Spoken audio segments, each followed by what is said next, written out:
Our brave group of adventurers have achieved one of their goals. Nell's parents have been found. But what of the mysterious ghost lady? And the nine-fingered vampire death cult? And the cages full of skeletons? And the evil green wind? There's only one way to find out all of the things that are going on in this terrible basement. Interested in learning more about the world of Abytheum or finding out how to play with us? Join the Discord. You'll find a link in the description below. While you're there, please check out the links to the Arcane Library, source of today's adventure, and Michael Gelfi, RPG Ambiance creator extraordinaire. But for now, let's adventure.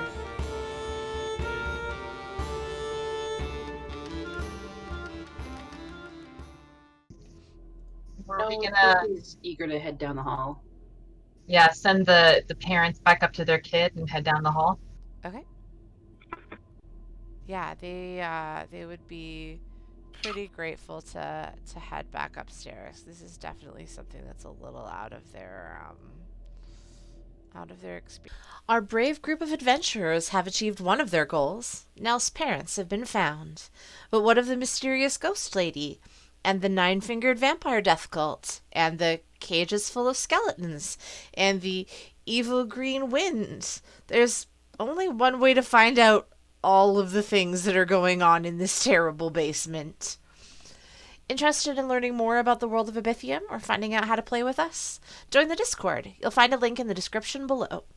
While you're there, please check out the links to the Arcane Library, source of today's adventure, and Michael Gelfi, RPG Ambiance creator extraordinaire. But for now, let's adventure. Well, thaumaturgy is... I think we learned that lesson, though, about trying to open locks with our hands. No, thaumaturgy opens it with my mind. Thaumaturgy sounds much safer. Great powers. No one has mage hand. We'll just thaumaturgy. These doors in front of you indeed are unlocked. I'm sure to them open because that like flings them open. Yeah, like they're that. just whoosh. Whoosh. Dramatic. Whoosh. So open, so drama. Flipping back to the other map so that I can get the new room on stream. All right. So you find yourselves in a packed dirt cave. And at one end of it, an obsidian altar rests on an alcove. A skeleton in a moth-eaten dress lies on the surface. And above the altar is the ghost that you saw upstairs. She's just hovering over the altar and looking mournfully down at the skeleton. That when you see the dress on the skeleton and the dress on the ghost, you realize that this must have been where she met her end. Well, there's your problem. At the opposite end of the room lie 5 polished mahogany coffins. They are kind of on another level up and in an alcove. And they are kind of lined up along the wall there. They didn't even bury themselves under the dead lady? They didn't even... You can see running from carved gutters in the altar onto the floor. There are like brown flaking stains. The dead lady, so they like drained her blood. It would appear so.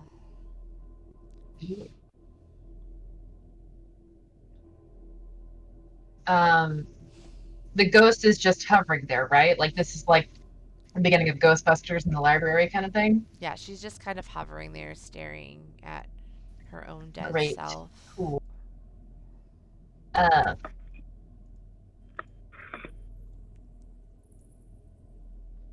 I guess Zane will turn to Percy and just be like, "Is that the ghost you saw earlier?" Yeah, that's the one. Hey, want us to desecrate the corpses of your murderers with our human and tiefling hands? She kind of looks Compelling. at you, but she seems to be very, very focused right now. I mean, I think desecrating evil people can wait for at least a few minutes until, like, I feel like we need to, like, at least give her, like, a proper burial or do something to kind of I don't know. I feel like if move on. I would be like, fuck yeah, desecrate the shit out of their graves. That would. I mean, at least 50 plus years would be a long time to hold on to that type of anger. I think at this point she's just like, just let me go to sleep.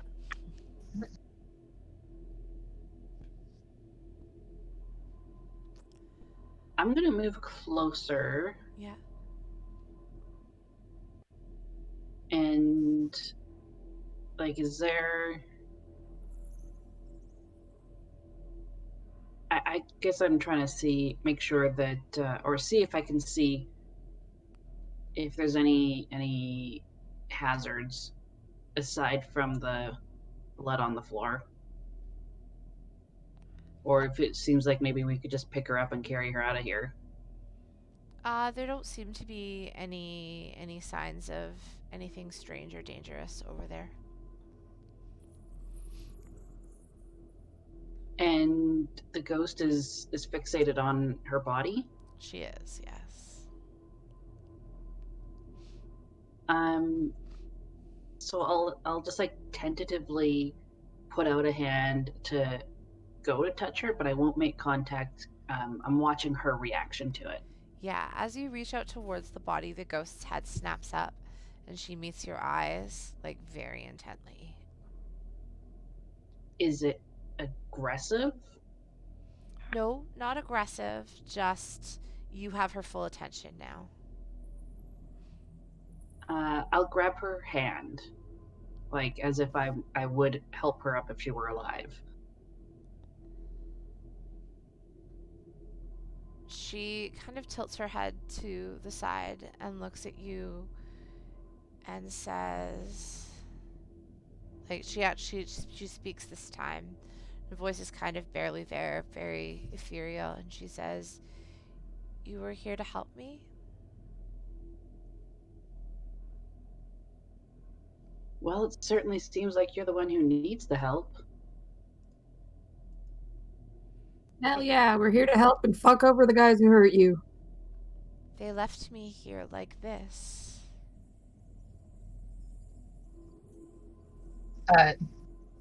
Zane's just gonna go, these blokes, and walk up to the coffins. And you said they're made of mahogany? They're wood? Yes.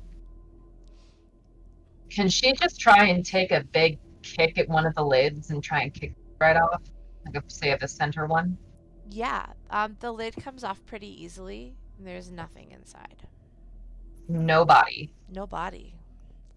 You do That's notice, not a good sign. you do notice while you're up there that there's a brass plaque on the end of each coffin, and each has a name inscribed on it. They're very familiar to you now. They say Irvinson, Same as Moldavia, Bartov, Argovian, and Tulis. Can she go and throw off the lids of the other coffins and see if they're empty as well? All of them are empty. Whoever left you here, darling, they're not here anymore. Well, it's, if they bought into the hokey vampire ritual, maybe they bought into the hokey vampire sleep in coffin thing. Or maybe they. Oh, you mean like one. they just outfitted their apartment with beds and then actually buried themselves underground? Possibly. She looks at each of you in turn and says, "They won't let you take me from this place." They can get fucked. Where are they? They're here. They're right here. They're where they've always been, and they won't let me leave. Are they under? Just as you ask that, the ground at your feet feels like it begins to move. At Zane's feet or all of our feet? Sorry, at everyone else's feet, or near the altar. I'm assuming that that Dias and Lugosi are still in the doorway there. But the ground starts to rumble, and you see like hands start to extend up from hell from under no. the ground. What were you saying about a fake ritual now? Well, they might be ghosts. Or, no, ghasts. Ghasts happen a lot with bad burials. Oh, Yeah. Want to tell us about that before? Yeah, I mean, they're not they may not be vampires. They're definitely disturbed spirits in some way. It'll be fine though. Yeah, Vesper, with your experience and like what you read of the rituals and stuff, you're fairly certain that these are reasonably mindless ghouls that you're facing. And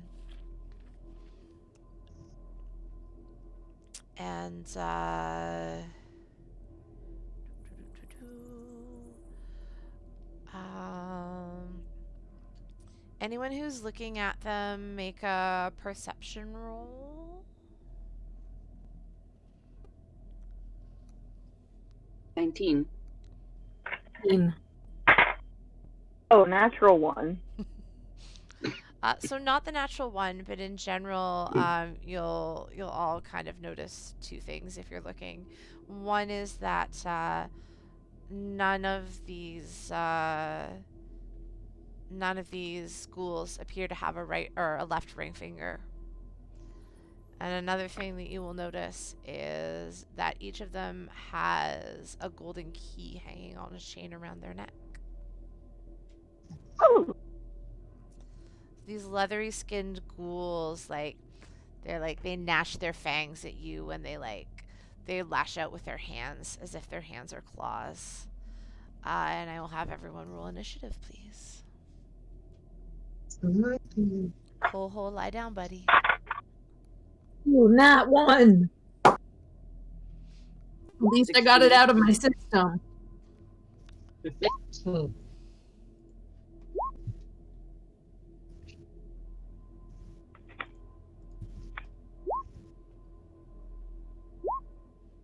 I should be rolling Octa's dice. They roll way better for me. So he's gonna move in toward Percy, and he lashes out with what end up being claw attacks, but just like with his bare hands essentially. And that is an 11 and a 13. My AC is 13, so I think the 13 does hit. Okay. Yeah, the dice come out on top essentially. However, this guy is not particularly strong. He is going to do 6 points of slashing damage. And it is Lugosi's turn. Quick cue. How big's this room? Ceiling height, width? Well, ceiling height mostly. I can see the width. It's gonna be about like 15 feet. 15. So, that would be big enough to put a 10-foot tall cloud in. Maybe. Like if I wanted to have a shocking revelation. What spell am I looking at? Call lightning. Lightning! That'll friendly fire, won't it? No. Centered that on one I can. It centers on a point 100 feet above you. Oh.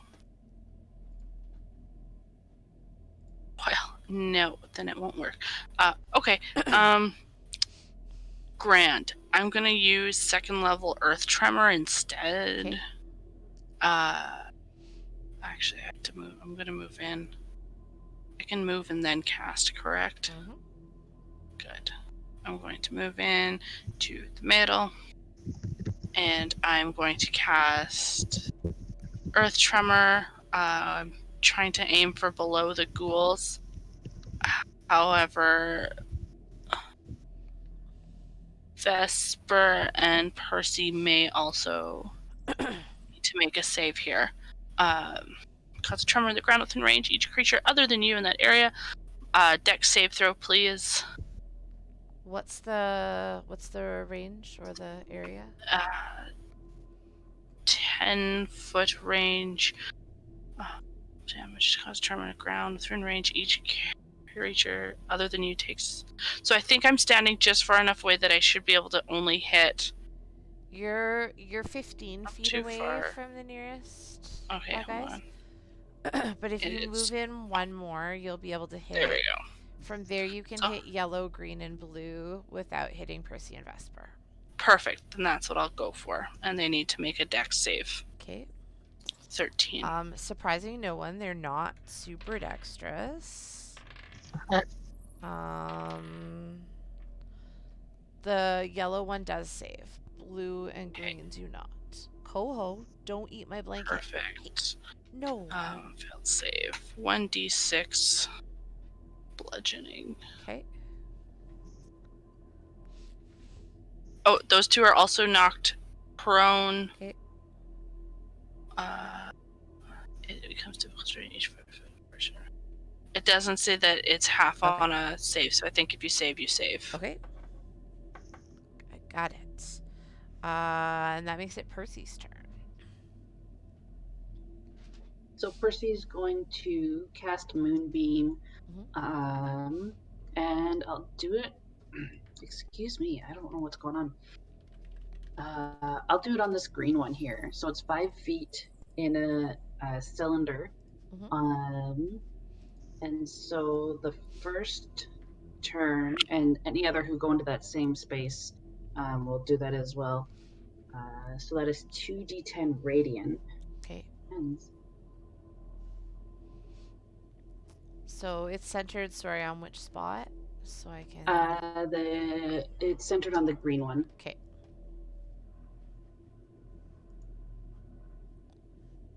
And so it's at the start of its turn, right? Yeah, and then if any of them move into that same space as well. So that is 6 radiant damage. Not great, but... Which spell was this? Moonbeam. Oh, sorry, they can make a Constitution saving throw. It's only at the start of the next turn, though, right? Not right when it's cast? When the creature enters the spell's area for the first time on a turn or starts its turn there, it's engulfed in ghostly flames. Okay. So at the start of his turn is when I will make that roll. Okay, perfect. Oh, okay, so you roll. Yeah.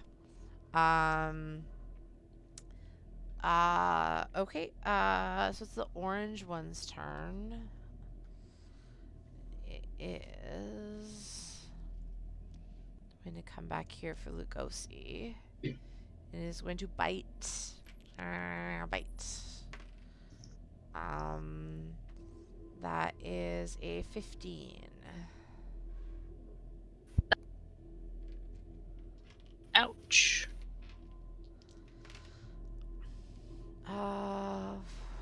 7 piercing damage. And then it is Zane's turn.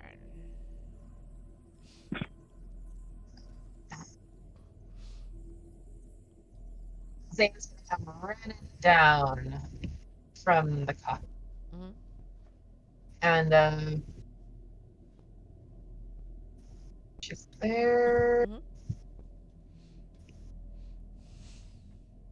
Okay, sweet. Sick. So when she gets there, she's gonna rage, and her storm aura, the storm aura is gonna swirl up around her. That frosty, breezy effect gets a little chill again. But all of you are within 10 feet of me, so you all get the 3 temp HP.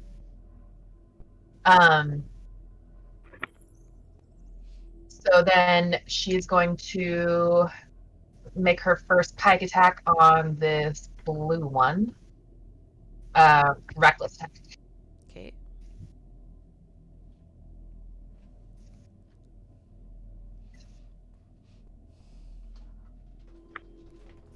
Coho, lie down. 16. Yep, that'll do it. So that's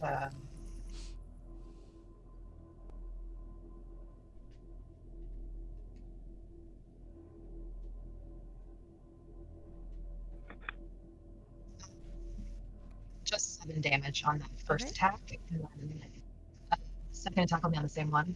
Okay. So that's just a 7, 9. Sorry? A 9. Okay, so not a hit on that one. Yep. Okay. Vesper. Vesper is going to cast Bless on Percy, Lugosi, and Deus. So I'll do that in chat what it does for them.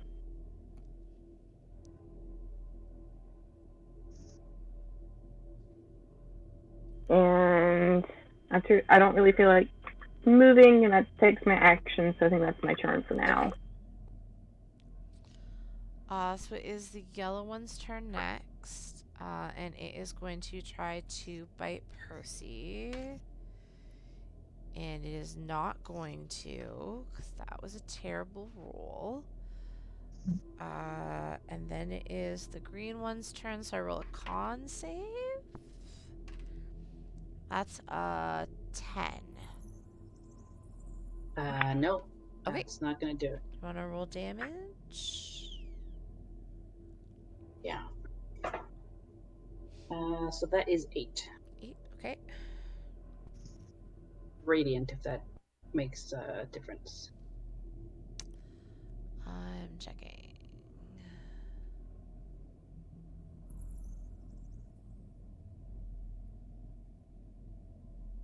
Okay.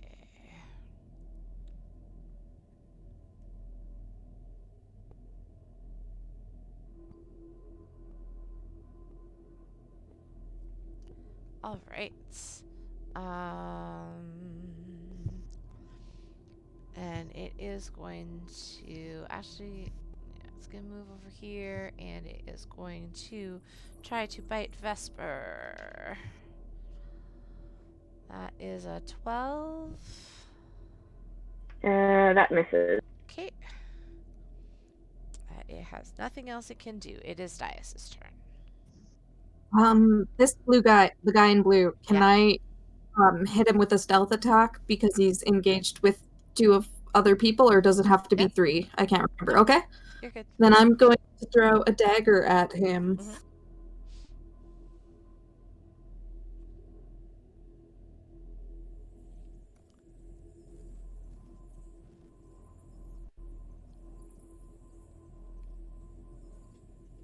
So 15.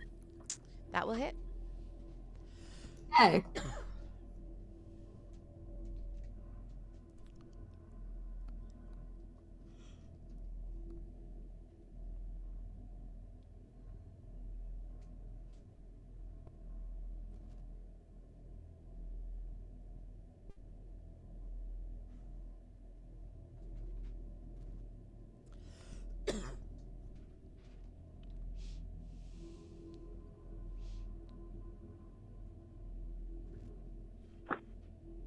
It's 12 damage. Okay.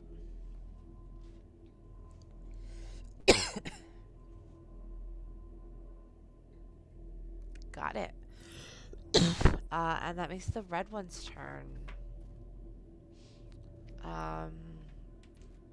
He's also going to try to hit Percy with claws this time. That's a 9 and a 15. I think a 15 hits, right? Yeah. Oh, I'm sorry. Yes. So that is... Sorry, I was reading my spells. That's okay. That is 5 points of slashing damage. And then Lugosi's turn. Down The past one that half is. health. Sorry? I said I'm past half health now. Okay. Oh, same. Okay, because he's right in front of me. I'm going to take out my. I'm going to do a stab at him with my +1 dagger. Okay. So that is a. Oh no! That is a crit fail. I think I just Oh, gave dear. myself a missed and stabbed my own damn self. Nah. I'm not gonna make you stab yourself. I'm shaking because I'm so afraid of being so close to spooky things I just missed. They are very scary. Everything around here is.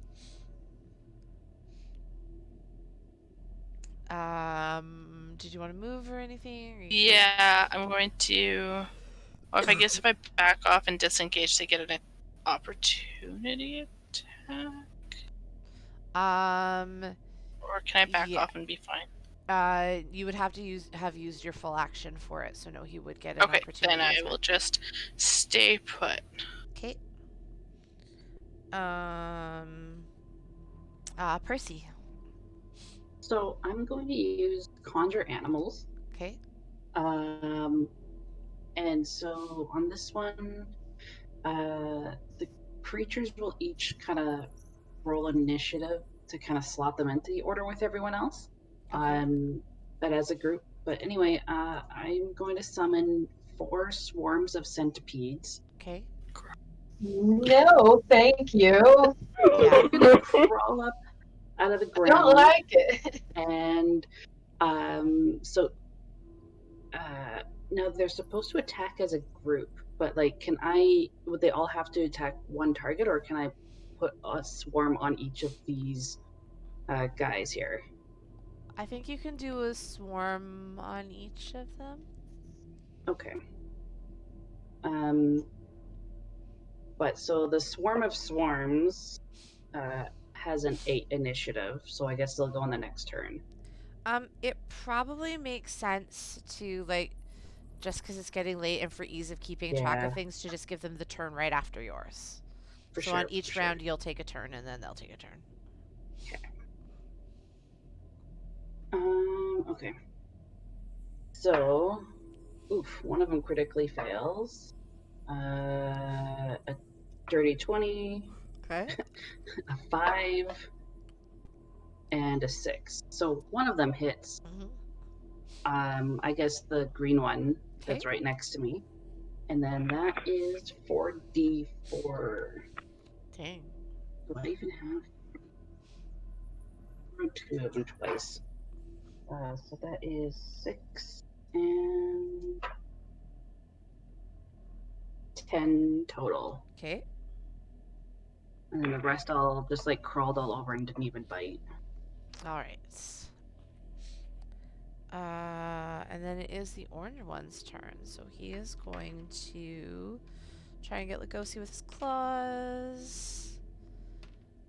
And is going to entirely miss.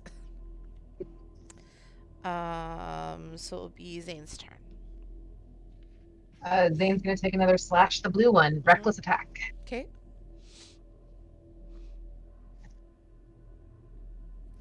26. Oh, yeah.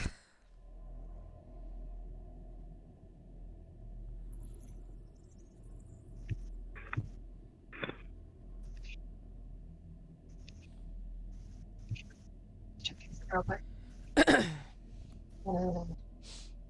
Okay.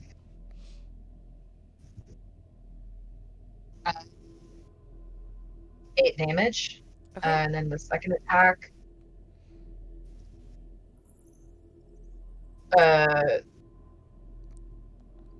21. Okay, yeah.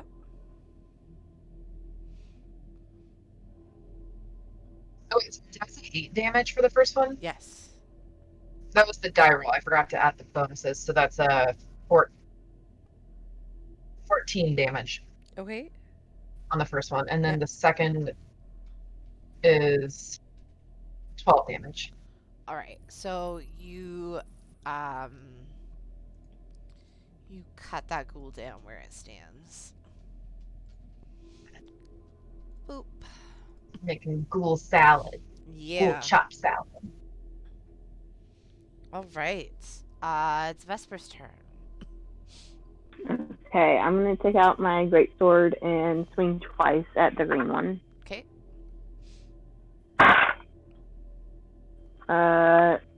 8 and 15. One of those hits, yes. 8 points of damage. Okay. And that's my turn. We are chopping down ghouls though. Boop.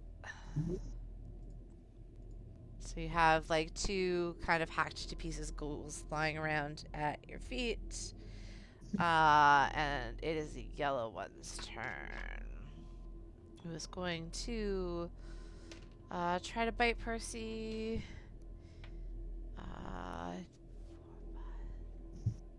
That is not going to hit because that's not even a 10 with his bonus. These guys aren't very good at things, and I am not rolling very well. Dias.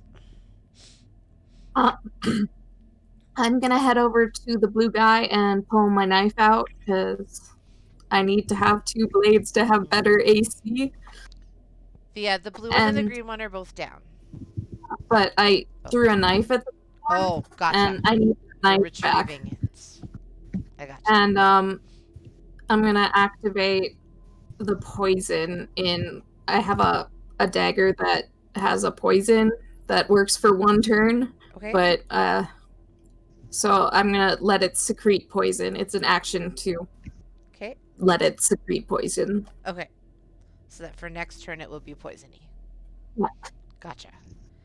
All right. Back up around to the red one. And the red one is gonna keep up this whole trying to bite thing.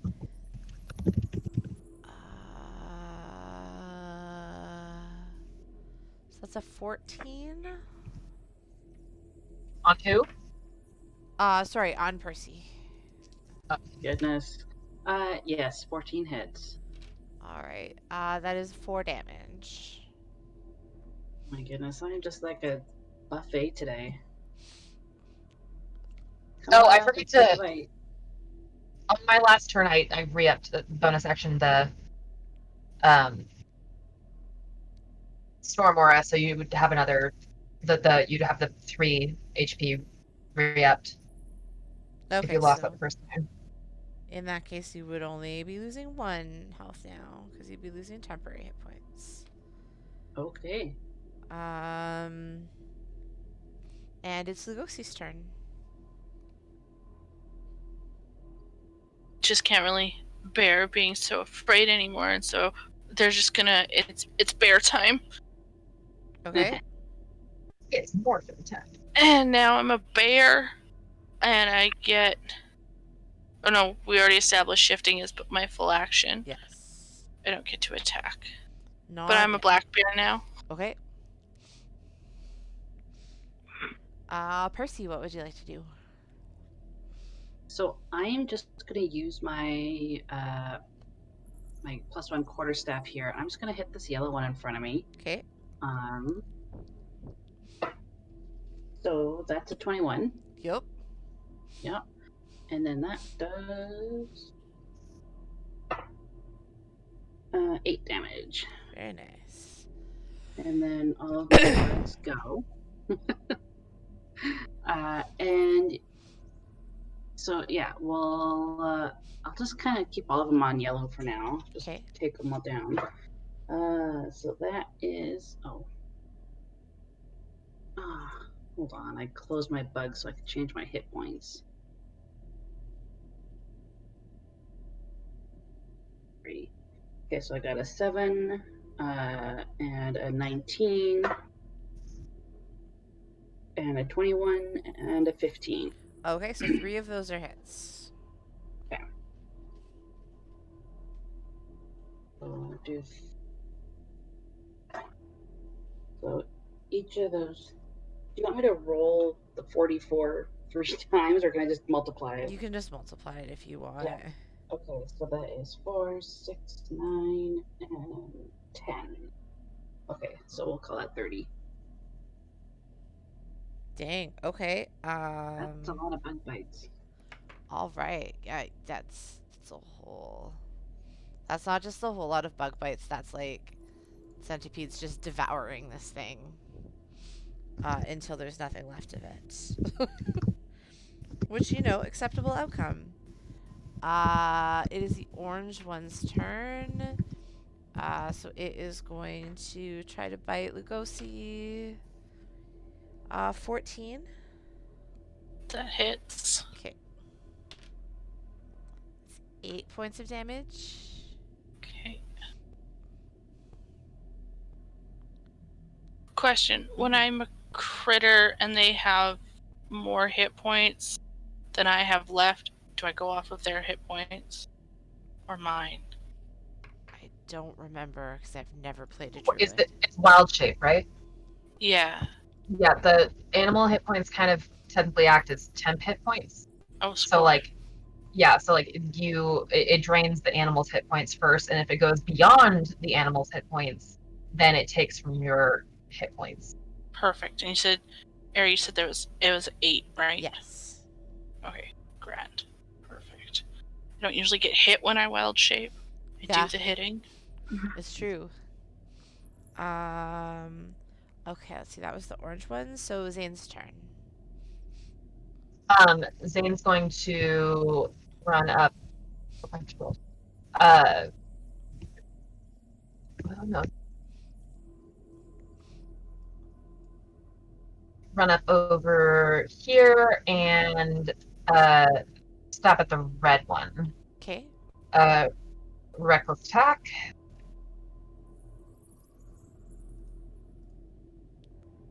It's not very. 15. That's a hit. Sick.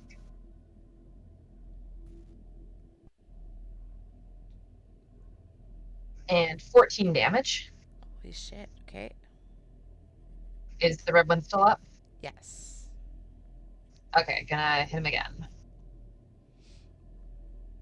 Oh, yeah, it's 25. Mm-hmm. And 11 damage. All right. And you feel the cold breeze swirl around you as the storm aura kicks up again, and everyone. I think Deus is the only one who's out of the range of it, but everyone else gets the plus 3 HP. If you already had it from before and you haven't gotten hit, then you still have it. The temp HP lasts until my rage ends. All right. So it's just the orange one that's left. It's Vesper's turn. Okay, I'm gonna move around and take 2 swings at the orange one. Okay.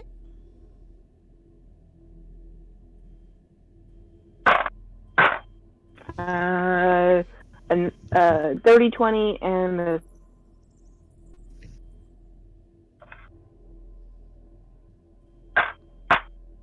and 8 points of damage for the dirty 20. Okay.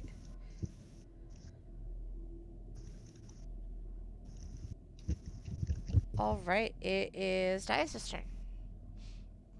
I'm gonna move a little to the side, Mhm. and then I'm gonna try throwing my poisoned dagger Mhm. at the orange guy. Okay.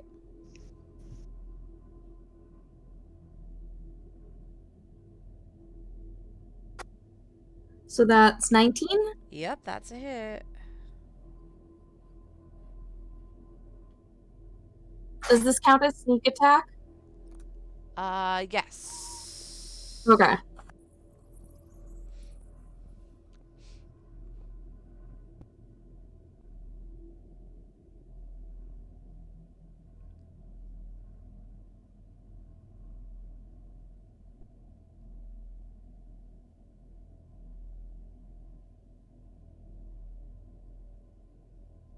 Love all the dice in action there. Yeah, heavy rolling. 15 damage. Holy crap. Nice dagger throw. I can only use the poison once. That would have sucked if you missed. Yep. All right. Well, actually, it lasts until you hit a creature. So okay. it would have just sat there like a poison knife on the floor and been all sad. All right. it is. Cross that one out on here. So it is Lugosi's turn.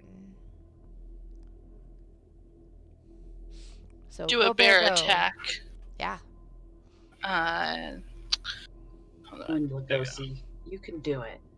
I believe in me. And bears get multi-attack, so I can do 1 bite and 1 claw. Because he's right there. So bite. 10. 10 is not a hit. Just 10. Wait. Oh no. 13, sorry. Plus That 3 to hits. attack. That hits. Okay, so that was bite, and then one target, 1d6 plus 2. 3 damage there. Okay. And then claws. 14, 17. Yep. 2d4. Of course, you can't use the same damn dice. 1, 3, plus 7, 8, 9 slashing damage. Holy crap. Okay. And Percy. It's your turn. Yeah, I'll hit it with the stick again. Yeah. So that is 21. Yep.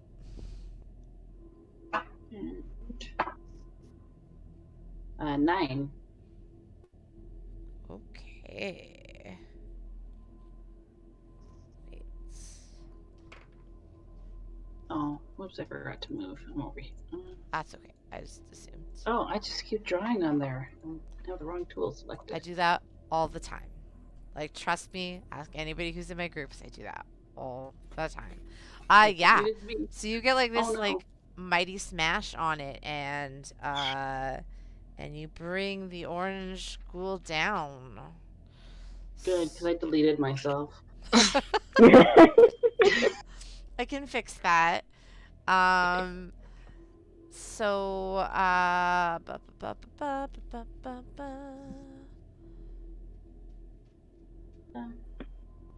all right. So you are surrounded by 5 mangled ghouls, each of them with a missing finger and a gold key on a chain around their neck. And the ghost of Eliza kind of still hovers in the corner over her body, but she seems less substantial than she did before. Does she seem at peace? I mean, she's still there, but it's like she's maybe starting to fade. Zane's just gonna go and start ripping the keys off these ghoul All right. carcasses. I'm gonna get a knife, and then I'm gonna start piling the ghouls onto a pile. Okay. Vesper's gonna go over and talk to the ghost of Eliza. You mentioned that they wouldn't let us take you out of here. Is there somewhere you would like to be buried? Somewhere you want us to take your body? Eliza shakes her head and says, all they've ever wanted is to be at rest. Once I am, I'll be with my daughter wherever she is. In the next life by now, I imagine.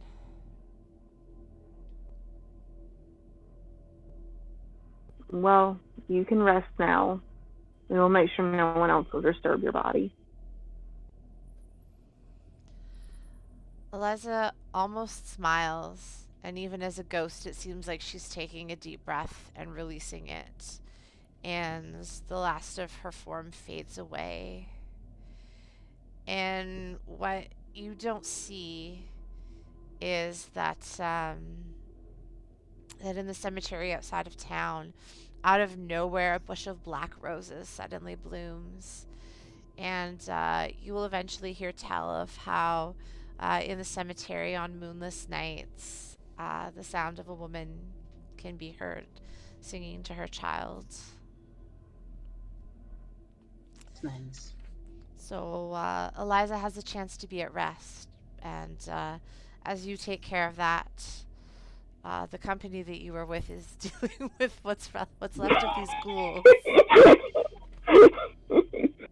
Just ripping them off. If it takes a neck with it, that's fine. Just like the serene moment with the ghost passing on, and meanwhile in the background, Dias and Zane are just desecrating corpses. Yeah, Zane looks over you like, do you want some help dragging them over there? What are you gonna burn them? Yeah, I was thinking I was gonna burn them. Yeah, it's a good call. And Zane will start dragging the bodies, like after ripping the keys off, dragging them into a pile. Pretty sure they were desecrated already, so no skin off your back. Yeah. Well, there's birds now in here we're all of a sudden. Music that's a little more cheerful, because, you know. Cheerful ghoul burning music. My favorite. Ghost laid to rest, we'll call it. Yeah, once we get the ghouls piled up, Zane will... I guess... Yeah, I don't know. I never established that Zane went back up to her room to grab her stuff, so she doesn't have her tinderbox on her, but I guess she'll use the lantern. You have your tinderbox on you? I heard the screaming and grabbed everything when I ran out the window. Nice. At the window? Yeah. You went through the window to come out here? Yeah. It's raining in the hallways. Why would I go there? Touché. Yeah, I guess Zane will pour a little bit of the oil from the lantern on them to help them catch, if you want to spark them up. Nice. There you go. There's your blaze of ghouls. Ah, blaze of ghoulies. So what do you say we go see what's in those boxes? Yeah. Sounds like a good plan to me. I think we've all earned a little gift. We've got these... Zane just holds up hands like, let's go open some chests. Yeah. Holding the keys. Yeah, and Zane will head back down to that original chamber. Right. So, in this hidden chamber with the keys, you're able to easily pop the lids open on all 5 chests, and what's inside is fairly substantial. You find 1,500 gold pieces, so to begin with, not a small sum of money.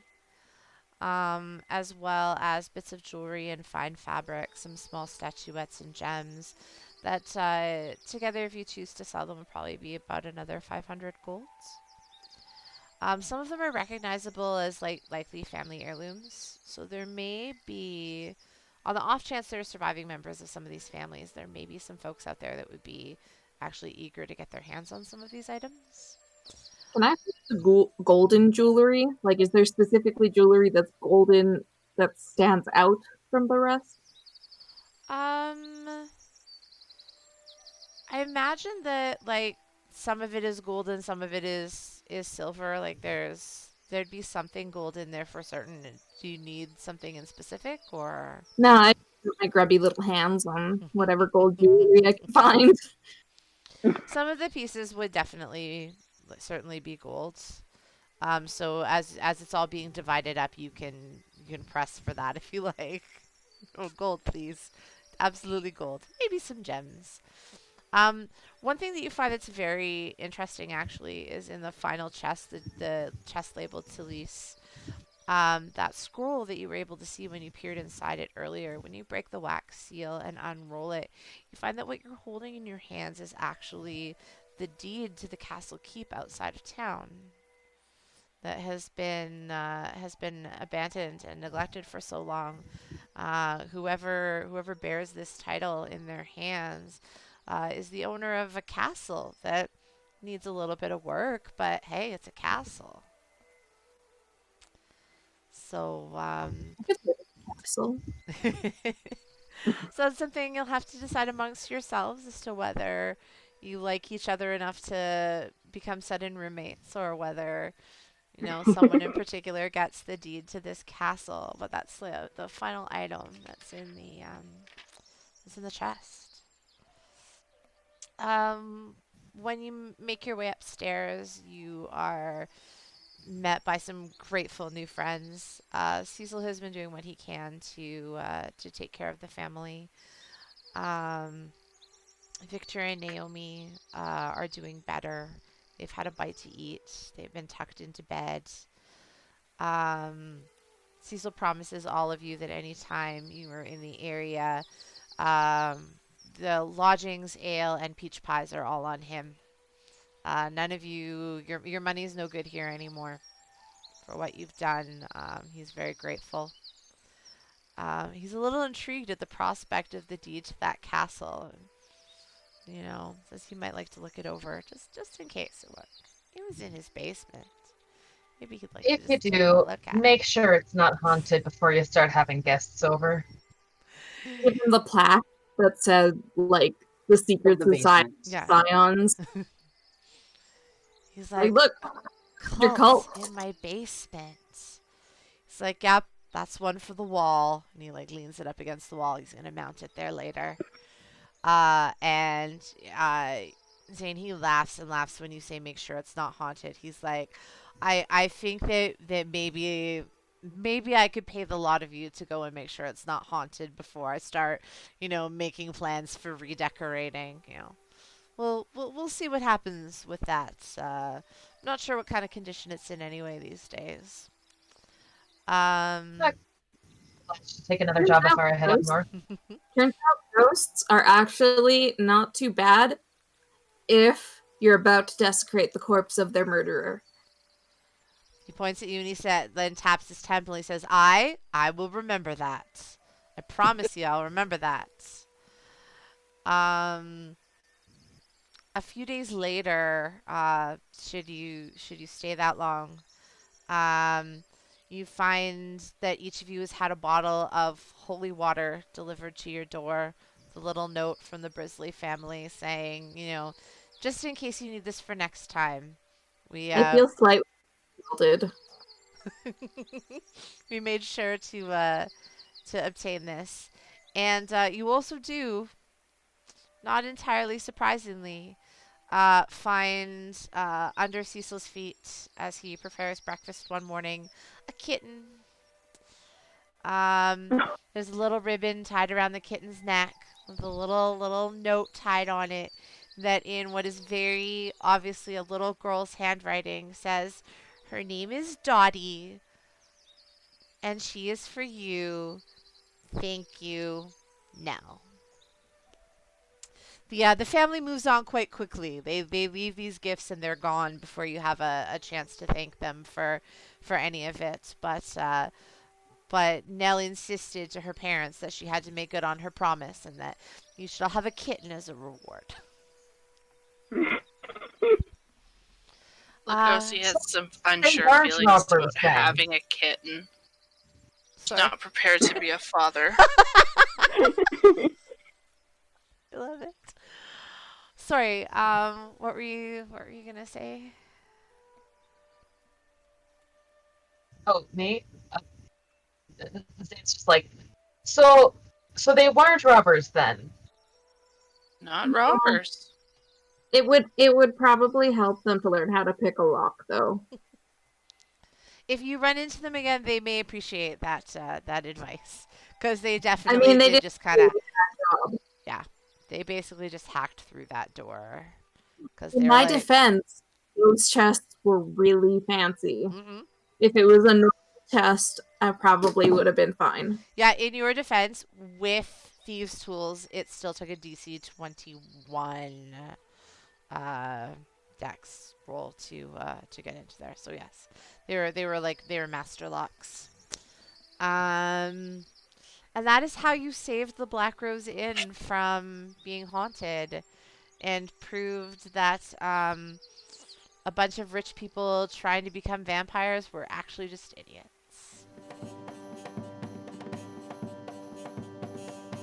Reunions and freed ghosts and new kittens, oh my! Our party certainly has solved this mystery with style and with heart. And it was my great fortune as a dungeon master to guide this group of players through this ghostly adventure. Peach pies and ale for everyone. And wait, there's more. This might be the end of the events at the Black Rose, but stay tuned, friends, because there's trouble to be had in the Wardenwood. Learn all about it on further Adventures in Abytheum.